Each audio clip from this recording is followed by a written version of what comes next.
Welcome to my channel, USA Battle Zone. If you're new here, buckle up, because today's story is one of the most shocking, emotional, and inspiring things you'll ever hear from behind the walls of an American military base. It's about courage, humiliation, and redemption, and how one woman refused to be broken, even when everything inside her told her to give up. It started on a base in North Carolina, a place known for its discipline, order, and unspoken rules. The sun that morning rose over the parade grounds, glinting off rows of freshly polished boots and ironed uniforms. Among them stood Sergeant Emily Hart, a 27-year-old logistics specialist who had worked her way up through grit and precision. She wasn't loud, but she was sharp, known for her attention to detail and unshakable calm under pressure. But that calm was about to be tested like never before. The base had recently come under new leadership, Colonel Richard Wexler, a man whose reputation preceded him. Decorated, respected, and feared, Wexler was a stickler for rules, but also for ego. He believed the chain of command wasn't just structure, it was power. And for some reason, from the day Emily arrived in his command, he seemed determined to break her. It started small, a public scolding here, a sarcastic jab there. She'd get her reports thrown back in her face for a typo. She'd be forced to redo entire inventories because one line item wasn't highlighted the way he wanted. It was harassment, but subtle enough that no one dared speak up. But what happened next wasn't subtle. It was late. The base was winding down after a 14-hour logistics drill. Emily had been the last one in the supply room, closing up. She heard the door open behind her and turned to see Wexler walk in, his expression unreadable. He told her the latest shipment records didn't add up, that she'd embarrassed him in front of his superiors. She tried to explain. The shipment delay came from Washington, not her, but he wasn't listening. Then it happened. Wexler, towering over her, slammed a clipboard on the counter, his voice shaking with rage. "You think you can make a fool out of me, Sergeant?" Before she could answer, he grabbed her by the back of her neck, forced her toward the bathroom adjacent to the supply room, and shoved her head into a toilet. Cold water. The metallic echo of her muffled gasp. The shame, the helplessness, it hit her harder than any battlefield. He let her go just long enough for her to breathe before hissing, "Don't ever forget who's in charge here." Then he walked out. Emily stood there, drenched and trembling. The water dripped from her uniform into the silence, her heart pounding in her ears. She looked at her reflection in the cracked mirror, hair plastered to her face, eyes red with shock, and felt something inside her harden. She wanted to quit, to pack her duffel and disappear. But as she stood there, something in her mind whispered, "If you walk away now, he wins." So she didn't quit. The next morning, she showed up to formation as if nothing had happened. Her uniform spotless, her posture perfect. But inside, she was burning, not with rage, but with purpose. She knew what she had to do. The military taught her to fight enemies she could see. Now, she was about to fight one she couldn't, not without proof. For weeks, she endured the colonel's smirks, his veiled threats. But she started documenting everything, dates, times, witnesses, even small details no one else noticed. She talked quietly with a few trusted friends, Corporal James Lott, Private Nina Alvarez, soldiers who'd seen Wexler's cruelty and feared him too. Together, they began gathering evidence. But the colonel wasn't stupid. He could sense something shifting. One evening, he called Emily into his office again.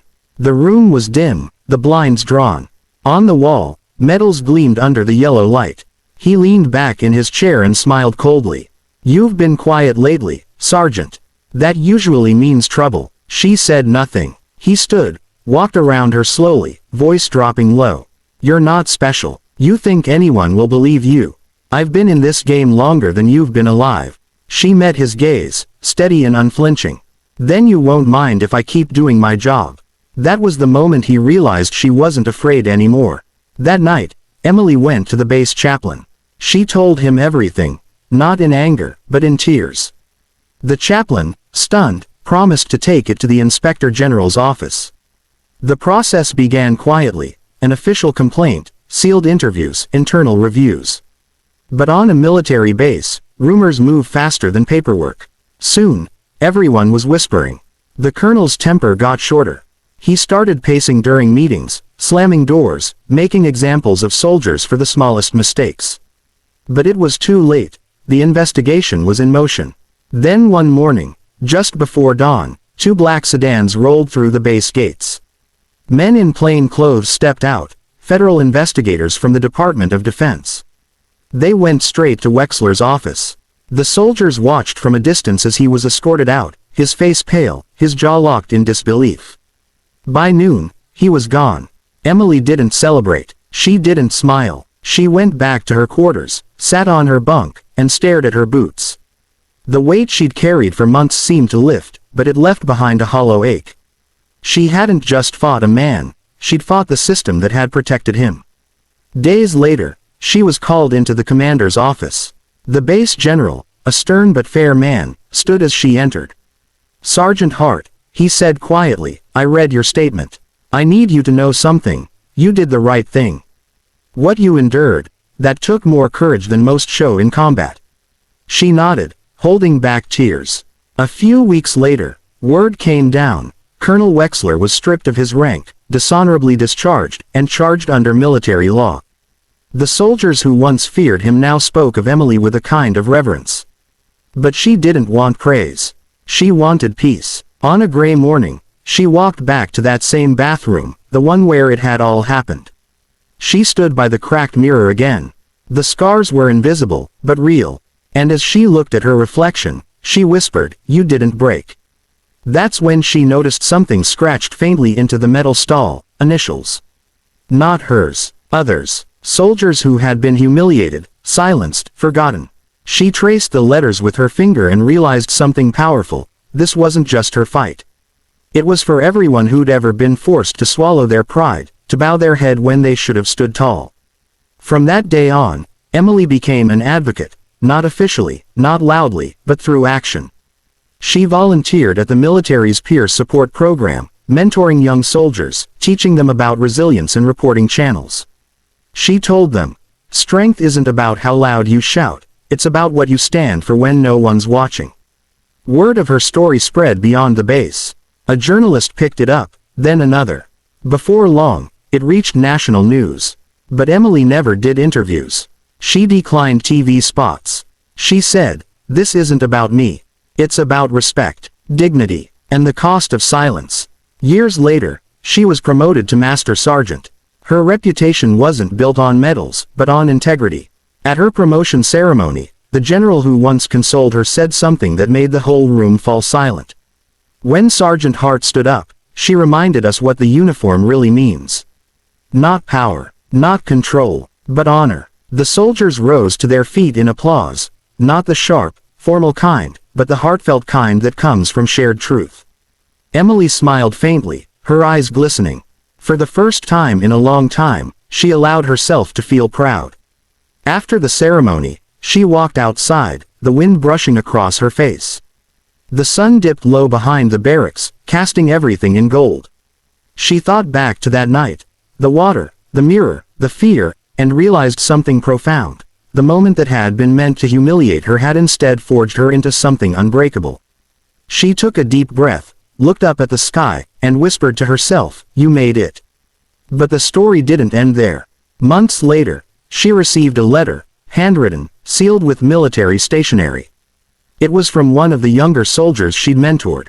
The letter read, "Greater than, ma'am, I was going to leave the army last month. My supervisor's been harassing me, and I thought nobody would believe me. Then I heard your story. I filed a report instead. Thank you for showing me that standing up doesn't make you weak. It makes you whole." Emily held the letter to her chest, her eyes filling with tears. That was when she truly understood the impact of what she'd done.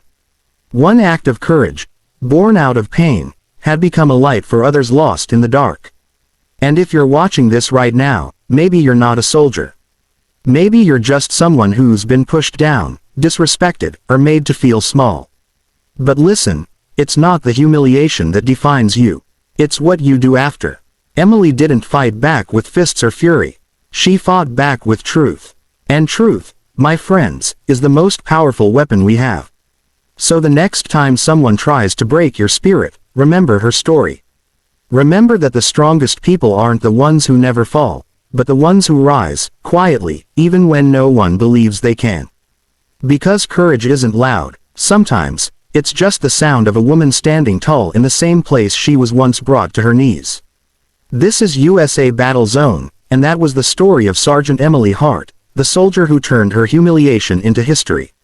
If this story moved you, if it made you think, or if it reminded you that real strength comes from within, don't forget to hit that like button. Drop a comment below, tell me what courage means to you. And most importantly, subscribe to USA Battle Zone for more real stories of resilience, honor, and the human spirit behind the uniform. Because out here, it's not just about battles fought with weapons, it's about the battles fought in the heart.